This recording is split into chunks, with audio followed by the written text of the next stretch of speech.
ஏங்க நான் இன்னும் எவ்வளவு நாள் தான் பொறுமையா இருக்கிறது நீங்களே சொல்வீங்கன்னு. உங்களுக்கு இருக்கிறது ரெண்டே ஆப்ஷன் தான். ஒண்ணு பக்கத்தை விட்டு ரம்யாவை விட்டுரு, இல்லனா இல்லனா எனக்கு ஒரு 3000 கொடுத்து விட்டுரு.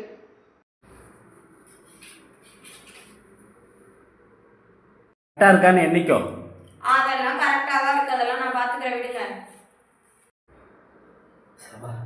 உடம்ப பாத்துக்கோ. சரி சரி அதெல்லாம் நான் பாத்துக்கிறேன், விடுங்க. சரிங்க, நான் எப்ப கொண்டு போய் விடுற? அதான் விட்டனே. பார்லருக்கு எப்ப கொண்டு போய் விடுற? பார்லர்ல விடணுமா? ஆமா, பார்லர் போறதுக்கு நான் இவ்வளவு நேரம் பேசிக்கிட்டு இருந்தேன். சரி என்ன கொண்டே பைக்ல விட்டுரு, பக்கத்து வீட்டு சௌமியா ஆட்டோ பிடிச்சிட்டு வந்துடுவா. ஆமா, இவ்வளவு நேரம் நீ என்ன நினைச்சு பேசிக்கிட்டு இருந்த?